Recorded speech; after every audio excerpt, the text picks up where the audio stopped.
Alright, so I'm going to pan my room.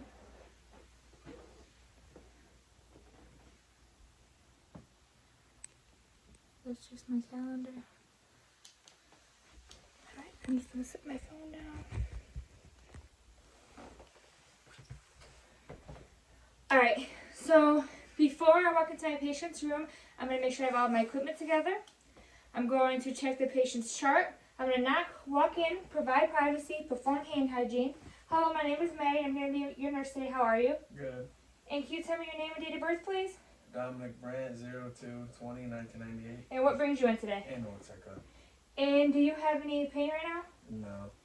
Alright, and do you know where you are? My bedroom. And do you know what season it is? Spring. And do you know who the president is? Donald Trump. Alright, so my patient is alert and oriented ×3. Alright, and looking at my, so first I'm going to start with skin.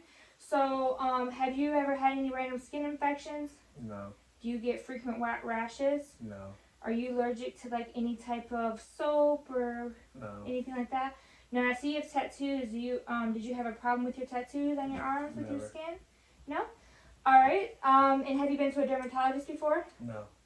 Alright, so looking at my patient's skin is right for ethnicity, throughout body. Looking at the face, the neck, the arms, the legs, the chest, the stomach, my patient's back. I don't notice any type of skin discoloration. I don't notice any lesions.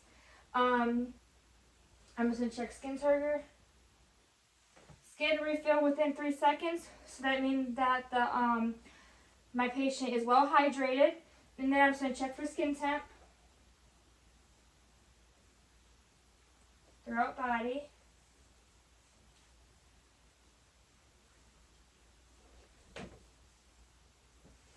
Alright, and I'm just going to feel your back, your posterior. Alright, so my patient's skin temp is warm and dry, so that is good. And now I'm going to move on to hair. Looking at my patient's hair, it is thick, brown. It's right for ethnicity. It's dry. Hair is distributed evenly with the hair, the eyebrows, the eyelashes. And while I'm here, the outer canthus is in midline with the ear. My patient's facial hair is distributed evenly. Looking at the hair on the chest, it's distributed evenly. It's hard to see the hair on the arms, but looking closely, the hair is distributed evenly. Legs, the hair is distributed evenly. And on the back, the hair is kind of not, you can't really see it, but it is distributed evenly. Alright, and now I am, have you ever had any recent hair loss? No. Have you ever had like head lice or dandruff or anything like that? No. And you've never had like any type of hair bumps or anything like that on your body? No. Alright, good. And now I'm going to move on to neuro. Do you ever get headaches that cause you to have blurred vision? No. Do you ever like get random spots in your eyes?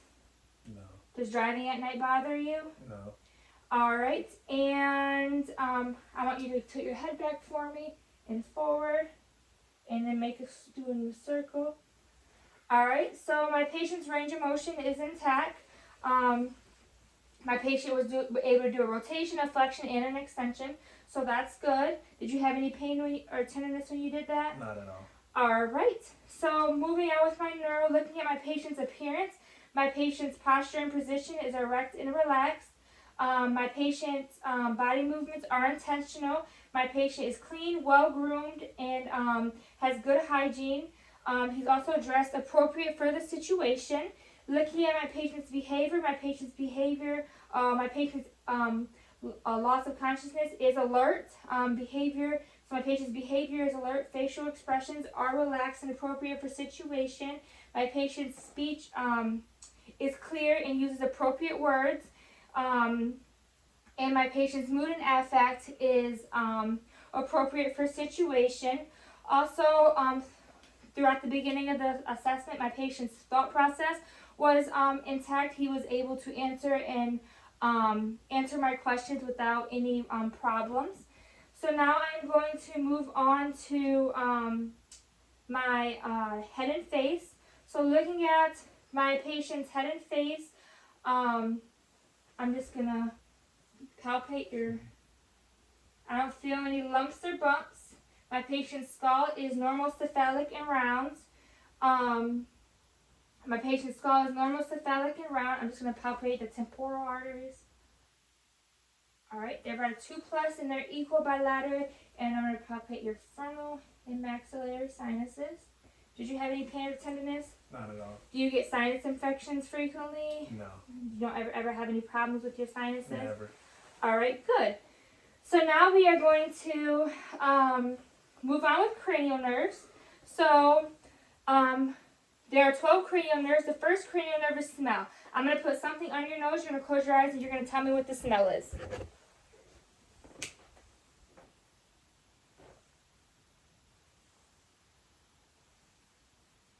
Baby lotion. My patient's cranial nerve 1 is intact. And now, since we're here at the nose, I am just going to do an assessment on the nose. Looking at my patient's nose, I don't notice any foreign bodies. I don't notice any lesions. Go ahead and put one finger on and blow, and the other side. My patient's nares are painted bilaterally. I'm just going to look up your nose.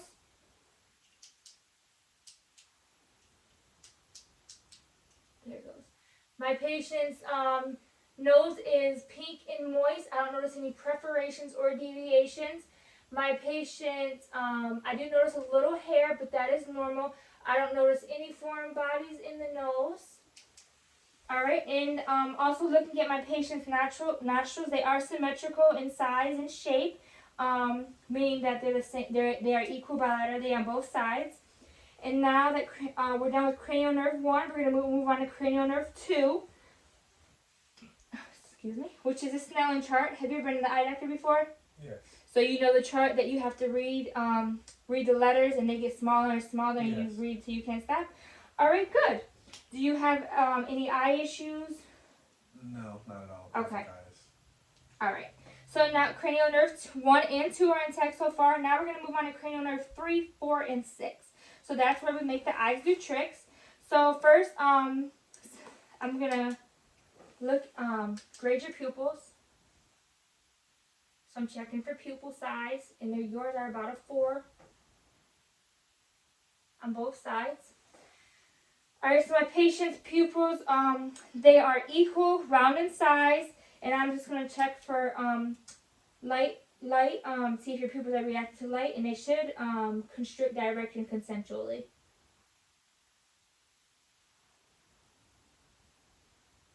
All right, now I'm going to do the other side.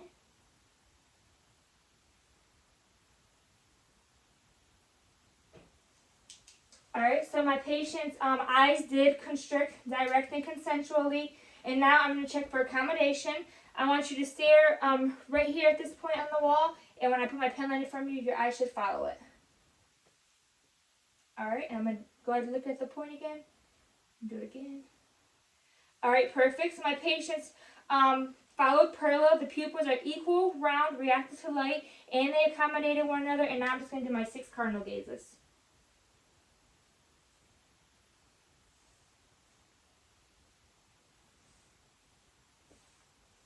All right, so cranial nerves 3, 4, and 6 are intact. Since we're here at the eyes, I am just going to do an eye assessment on you. Do you ever get eye pain that causes you to have headaches? No. All right. And are you prone to like eye irritations or eye infections or No. pink eye or anything like that? All right, good. Go ahead and pull your conjunctiva now. So my patient's conjunctiva is pink and clear. I don't notice any crustiness. My patient's sclera is white.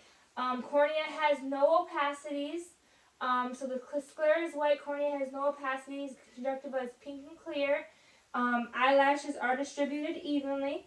So that's good. Now we're going to move on to cranial nerve 5, which is TMJ. Go ahead, close your mouth. All right, I didn't feel any vibrations, and I also didn't feel any like crackles or anything like that. Did you have pain opening and closing your mouth? No. All right, and now I'm just going to check for facial sensation. Just tell me if it's a sharp or dull touch. Okay? Sharp. Sharp. And which side of the face am I doing it? Left. Sharp. Left. Soft. Left. off right. Sharp right. Sharp right. All right, perfect. So cranial nerve 5 is intact, and now we're going to move on to cranial nerve 7. I'm going to have you raise your eyebrows, puff your cheeks, and smile. All right, perfect. Cranial nerve 7 is intact. And now we're going to move on to cranial nerve 8, which is the Romberg and Whisper test. Go ahead, stand up for me. All right, close your eyes. All right, there is a little sway, which is equal.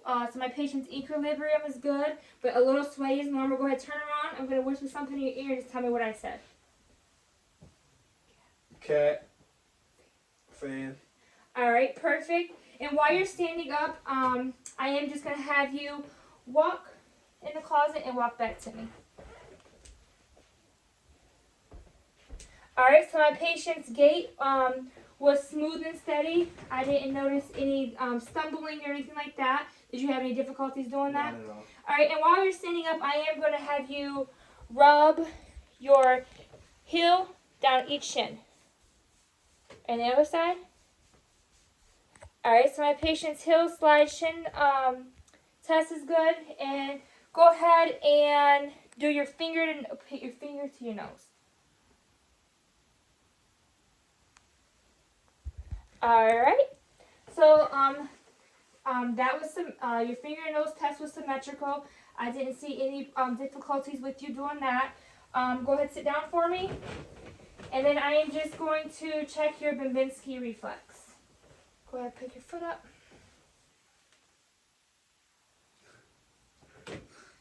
All right, other foot. All right, so with the Babinski reflex, my patient's foot should kind of flex back a little bit, and which it did, so that's good. And then I'm also on here, I'm just going to feel your muscles and joints. Check for signs, size, and shape. Make sure I don't notice any massive lesions or any type of bulges or anything like that. Do you feel any pain when I do that? Not at all. All right. My patient's muscles and joints are good. And then since we did the whisper test, I am going to do an ear assessment. All right. So looking at my patient's ears, my patient's size and shape, they're equal in size and they're equal and symmetrical. My patient's location of my ears, they are in the right spot. And now I am just going to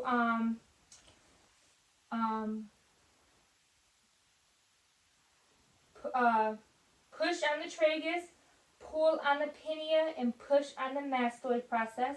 And I'm going to do the same thing with this side. I'm going to push on the tragus, pull on the pinea, and push on the mastoid.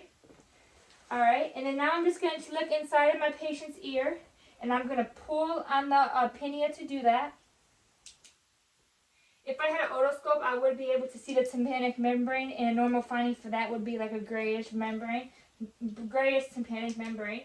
Looking at my patient's ear, I do notice a little cerumen. I don't notice any foreign bodies, and I don't notice any drainage. Now I'm going to do the other side. I notice little cerumen, no foreign bodies, or no drainage. So that's good. Do you have frequent ear infection? Do you ever have frequent ear infection? Never. Does water hurt your ears? Nope. Have you ever had tubes in your ears? No. All right. And my patient's ears are pierced. Have you ever had like any problems with earrings going in your ears? Nope. All right. So that's good. So far, cranial nerve 1, 2, 3, 4, 6, 5, 7, 8's intact. And now we're going to move on to cranial nerve 9, which is the gag reflex swallow. To check my patient's gag reflex, I would typically put like a pick on his tongue and he would gag. But since I don't have that, I'm just going to have you tilt your head back, swallow. All right, perfect. I didn't notice any type of problems with my patient swallowing. And while we're here, I'm just gonna touch my patient. This is my patient's thyroid gland, and I would just grab here. Go ahead, swallow again. All right. It's normal swallowing. My patient's thyroid gland is in midline with the chin, so that is good. Do you have any pain or tenderness when I do that? Not at all. Alright, so the color of that is right for ethnicity. I don't notice any lesions or masses on my patient's thyroid gland. Alright, and now we're going to move on. So cranial nerve 9 is intact. And now we're going to move on to cranial nerve 10. Cranial nerve 10, I'm going to have you say ah. Alright. So my patient's uvula and soft palate raises midline. And that's what it's supposed to do, so that's good. And so cranial nerve 10 is intact. And now we're going to move on to cranial nerve 11. I'm going to have you push against my shoulders. Put your hand against my face. Other side.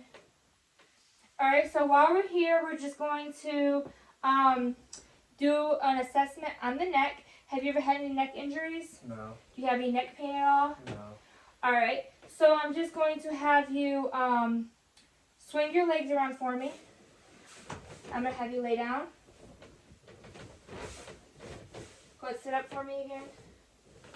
And then lay down, because I have to check your jugular vein distension. Alright, so my patient's JVD is good. Usually I would see some bulging in the vein if it wasn't. But he doesn't, and if I did notice something, I would have my patient sit at 45 degrees and I would do my assessment from there. So go ahead, sit up for me. Alright, so now I'm just going to check my patient's carotid arteries.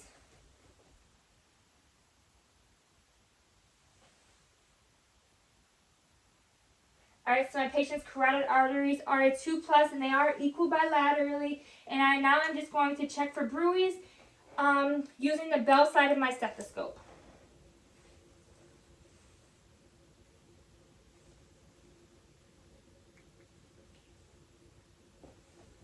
So I'm going to go, so for this one, I'm going to have you breathe in, breathe out, hold. And then when I say breathe, breathe, okay? Alright, breathe in, breathe out, hold. So I'm going to go under the jaw, midway down, at the base of the neck. Breathe. So breathe regular. Alright, now breathe in, breathe out, hold. And go under the jaw, midway down, at the base of the neck. Alright, so listening to my patients, there were no bruits noted, so that's good. And while I'm here, I am going to do my 10, I'm going to palpate my 10 lymph nodes. So here we have preauricular, postauricular, occipital, tonsillar, submandibular, submental, supraficial cervical, deep cervical,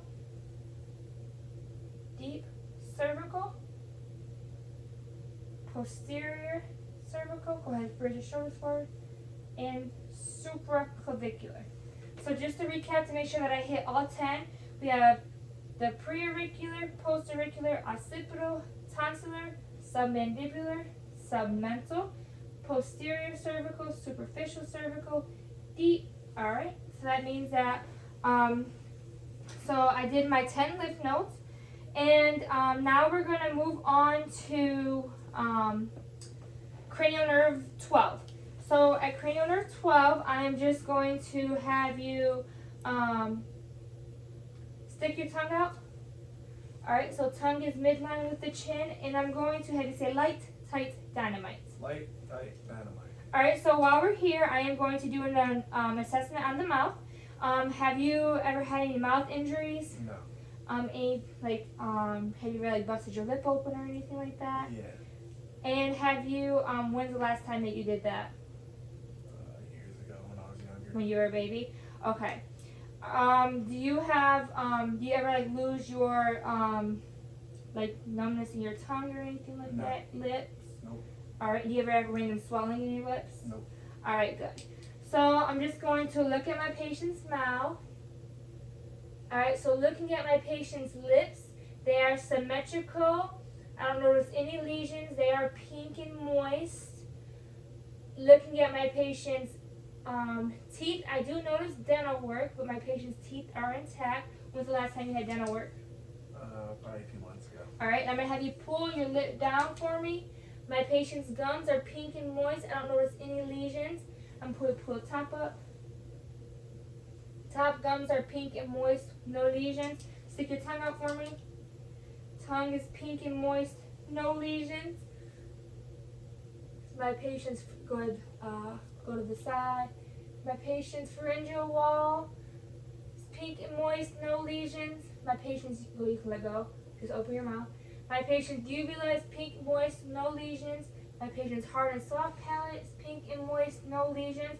And my patient does have tonsils. My patient's tonsils are pink and moist, and I would rate them a 2+.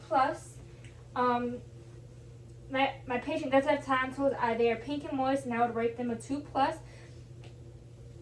Alright, so now that I did my mouth, I'm just going to recap my cranial nerve just to make sure that I hit everything. So cranial nerve 1, we had smell. Cranial nerve 2, we had the smelling chart. Cranial nerve 3, 4, and 6, where the eyes do tricks. Cranial nerve 5 was TMJ and facial sensations. Cranial nerve 7 was the raise your eyebrows, puff your cheeks, and smile. 8 was Romberg and whisper. 9 was the gag reflex and swallow. 10 was say ah. 11 was a shoulder shrug. And 12 was light, tight, dynamite, tongue. Stick your tongue out. It's in midline with the chin, and so forth. So now we can move on with the assessment. So to move on with the assessment, so I did my patient's neck. Now we're going to move on to the anterior chest. So now that we are at the anterior chest, I'm going to sit up for me. Alright, so I'm going to map out my, have you ever had any, before I map out my lung field, have you ever had any like tightness in your chest? Do you have chest pain frequently? No. Alright, and have you ever had like a big slam on your chest or anything like that? Nope. Nothing falling on it? And do you ever have like trouble breathing? No. Alright, so looking at my patient's facial expressions are relaxed. My patient is showing no signs of respiratory distress. My patient is also, I don't notice any use of accessory muscles. So now we can start with the anterior chest, and I'm just going to map out my patient's lung field. So here we have C7 underneath the rib cage. Should be underneath, which is like right here. Alright, so from T, and this would typically go, if you go down 3 intercostal spaces, this would be T10.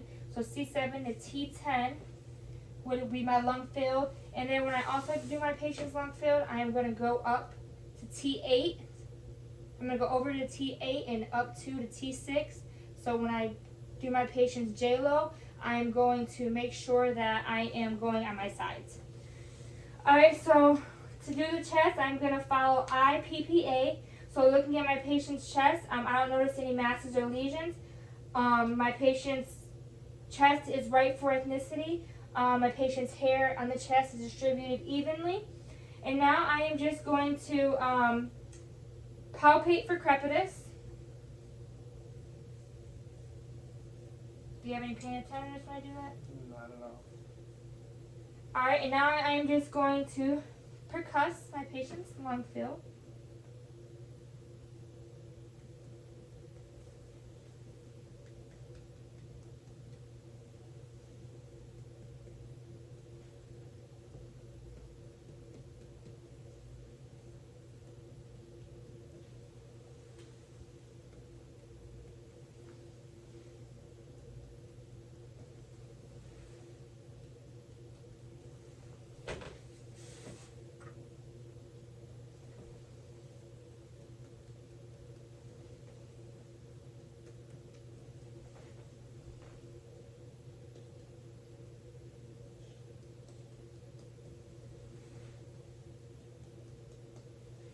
Alright, so while percussing, tympani was heard.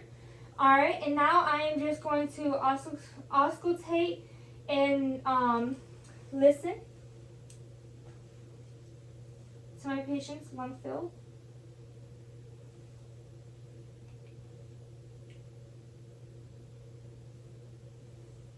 I'm just gonna to listen to your lung fill. Each time I place my stethoscope down, just breathe in and breathe out. Okay.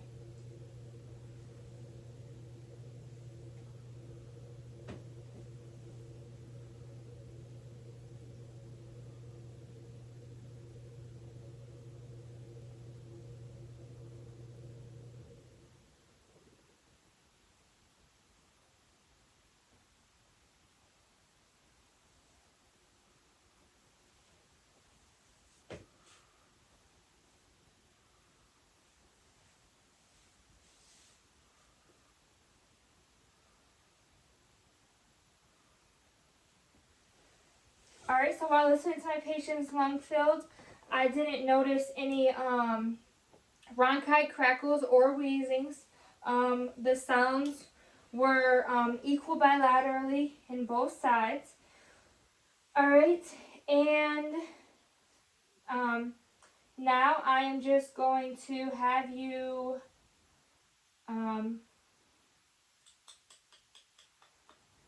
all right, so now that I inspected, I palpated, I percussed, I auscultated, oh, and this is also going to be right here, which is going to be the fifth intercostal space. This is also where I would locate PMI in the apical pulse, and this is where I would note any heaves or lifts. And if I didn't, I would typically have my patient hold their breath, for a couple minutes and notice if there were any heaves or lifts. I don't notice any heaves or lifts when looking at my patients. When locating the PMI. So I'm just gonna have you turn around. I'm gonna do the back side of your chest. All right. So looking at my patient's back side of the chest, my patient's back is right ethnicity, well, the posterior side. My patient's posterior chest is right for ethnicity. I don't notice any masses or lesions. I'm just going to, have you ever had any injuries that revolve with your back area? No. Does it ever hurt when you breathe in and out? No. No? Alright, so now I'm just going to check my patient's AP diameter. I think it's going to be a 1 to 2 ratio. Alright, and I'm just going to go down over the notch right here. Here we have C7. Go ahead, pull your arm back for me. Like a chicken wing. Alright. And this is going to be my patient's underneath my patient's scapula is going to be T8. Well, T7. Then I'm going to go down 3 intercostal spaces. This will be about T10. So C7 to T10 is going to be my patient's posterior lung field. Alright, and while we're here, I'm going to check for your lung expansion. I'm going to have you sit up for me. Breathe in and out. Big one. And another one. Alright, perfect. So my patient's symmetrical expansion was equal bilaterally. Did you have any problem doing that? Not at all. Alright, now I'm just going to check for tactile firmitus. Each time I place my hands down, I'm going to have you say 99. 99. 99. Alright, some vibrations diminished as I got lower. Did you have any pain when I did that? Not at all. Alright, now I'm just going to check for crepitus.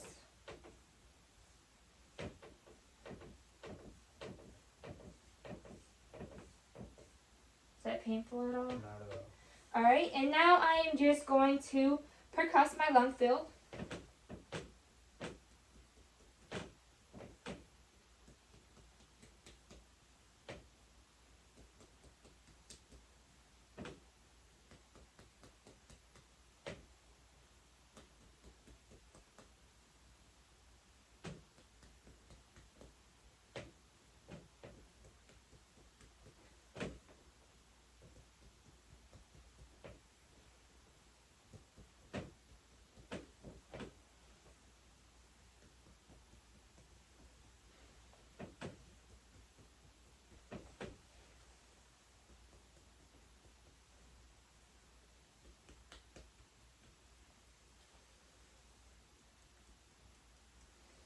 Alright, resonant was heard.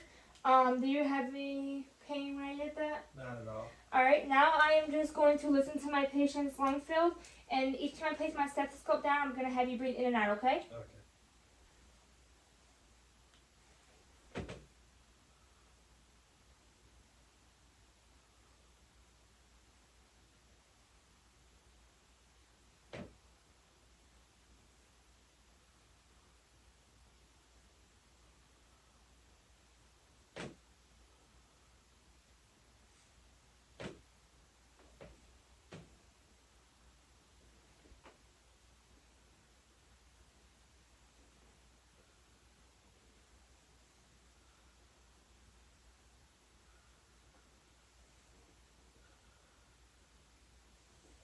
Alright, so while listening to my patient's lung filled sounds were clear. I didn't hear any rack eyes, crackles, or wheezing, so that's good.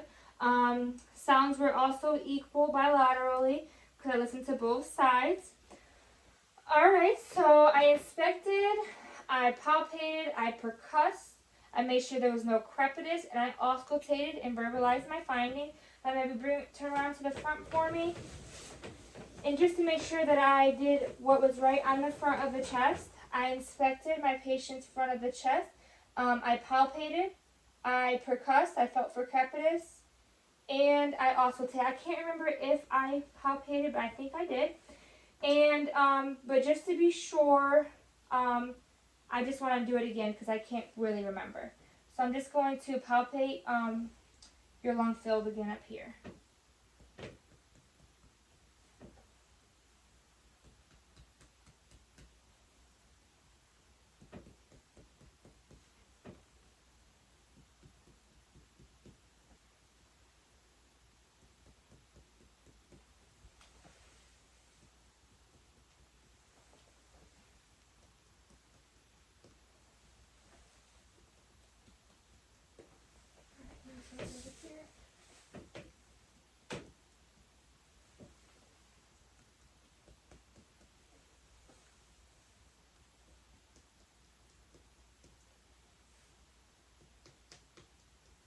Alright, so when percussing,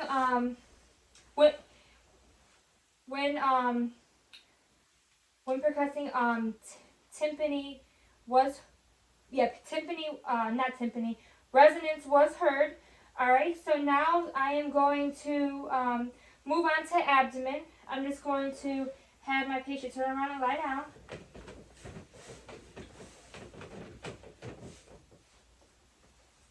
Alright, so looking at my patient's stomach. Well, before I move on to do the test, I'm just going to ask you a few subjective questions. Do you have any nausea? No. Do you have any problems with your diet? No. Alright, do you have any problems with indigestion? No. Alright, and do you urinate properly? Yes. Do you have any burning sensation when you go to the bathroom? No. Alright, and do you have any blood in your urine? No. When was your last bowel movement? About 3 hours ago. And was there any blood or mucus in it? No. And how, was it a normal stool? Yes. Okay. And, do you have any histories of surgeries No. with your GI tract? And do you have any diseases No. with your GI tract? Alright, and, you are a male, so I'm going to ask you, do you give yourself testicular exams? Yes. Alright, and you know how to give yourself a testicular Yes. exam? Okay, perfect. And, are you on any medications? Yes. What medication are you on? Medpac? Alright, is that for seizures? Yes. Do you take your medication daily? Yes. And when was your last seizure? Last year only had one ever. Alright. And, do you shower daily? Yes. And do you put deodorant on every day? Yes. Alright, perfect. So, now that I got my questions out of the way, I am going to move on to the abdomen. So looking at my patient's stomach is round, the contour is round and flat. It's symmetrical I don't notice any pulsations or distended veins. Hair is distributed evenly. I don't notice any bulges or masses on this abdomen area. And I'm just going to have you scoot your legs over a bit, so just like that, in your abdomen area. Just so that legs to the side. Put your legs back. going to, so in the stomach area, there are 4 quadrants. This is the, can you see? This is this is the right upper quadrant, left upper quadrant, left lower quadrant, right lower quadrant. And so I'm just going to listen for vowel sounds. Using the diaphragm side of my stethoscope.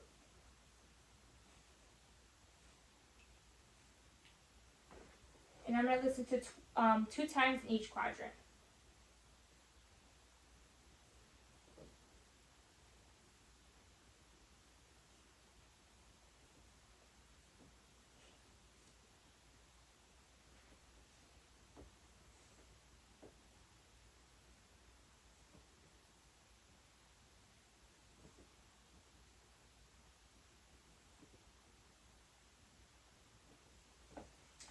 Alright, so vowel sounds were present. If vowel sounds weren't present, I would listen for a full 5 minutes.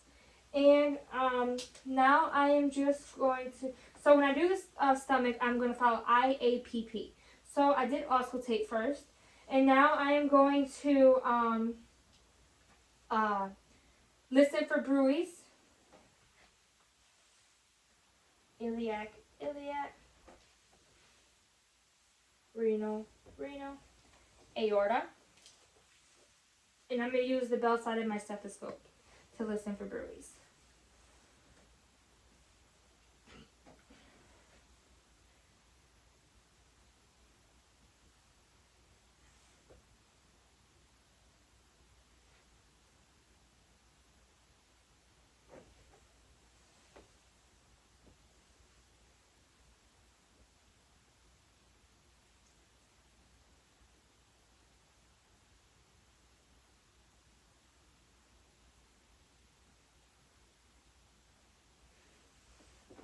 Alright, there were no bruits noted. And now I am just going to do a light palpitation and a deep palpitation. So my light palpitation in each quadrant. Let me know if you feel any pain or tenderness. Right upper quadrant. Left upper quadrant. Left lower quadrant. And now I'm just going to do a deep palpitation.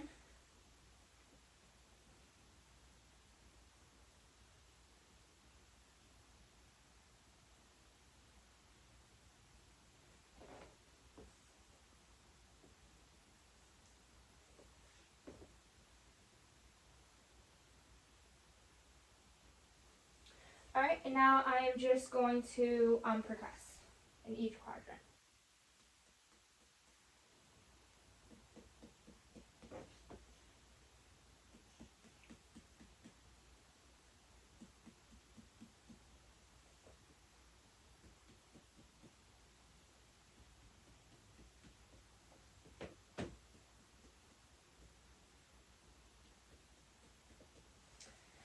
Alright, so timpani was heard when I did that.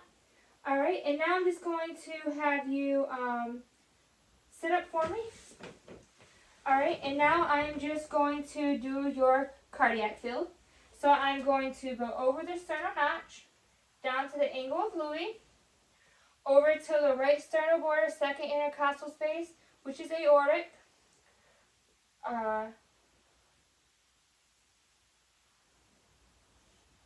Pulmonic, and it, so stay in the latch down to the angle of the over to the right sternal border, second intercostal space, aortic, over to the second sternal border, left intercostal space, second sternal border, pulmonic, second sternal border, left sternal border, second intercostal space, down 1 to Erb's point, which is third intercostal space, left sternal border, down 2 to tricuspid, which is left sternal border, fifth intercostal space, down to mitral, which is midclavicular line, fifth intercostal space.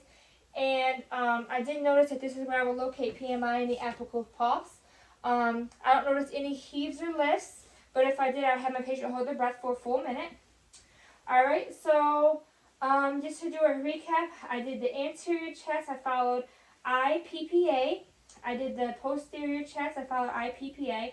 I did the abdomen, I followed APP. And then now I am just going to listen to your cardiac field using the diaphragm side of my stethoscope. And I'm just going to listen to the rate and rhythm of your heart, okay? Heart sounds.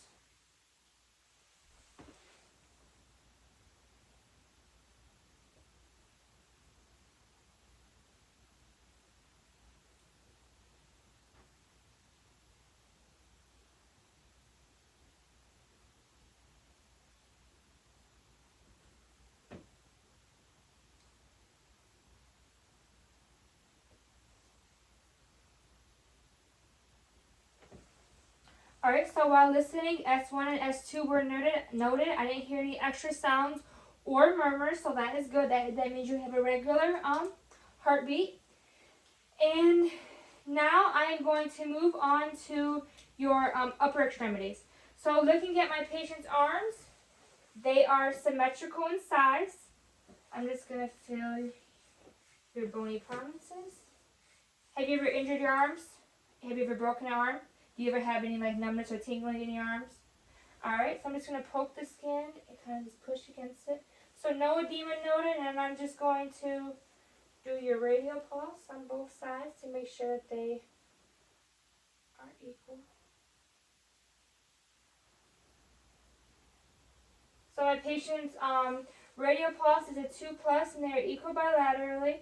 And then now I'm just going to do my patient's brachial pulse.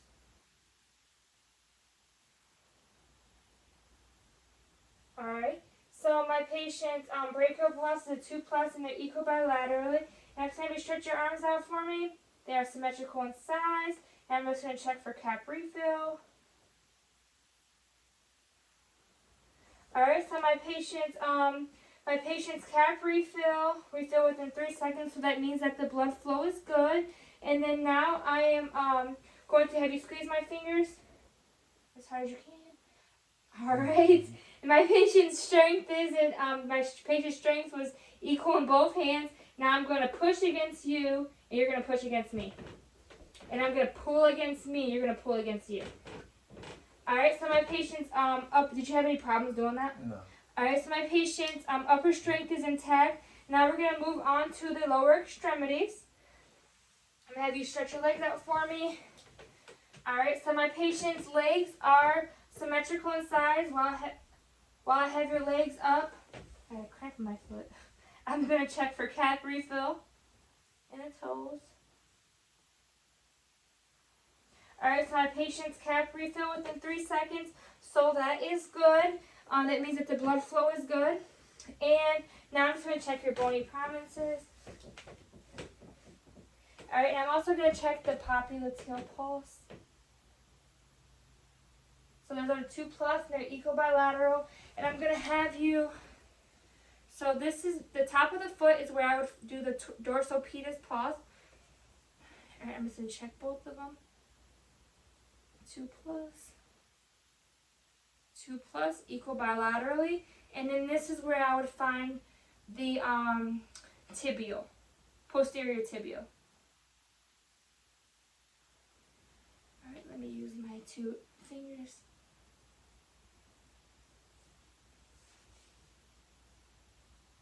Alright, so the posterior tibial pulse is about a 2+, and I would say they're equal bilaterally. And then, so I check for bony prominences, and now I'm just going to do your feet sensations. I'm going to close your eyes and tell me whether it's a sharp or dull touch. Sir.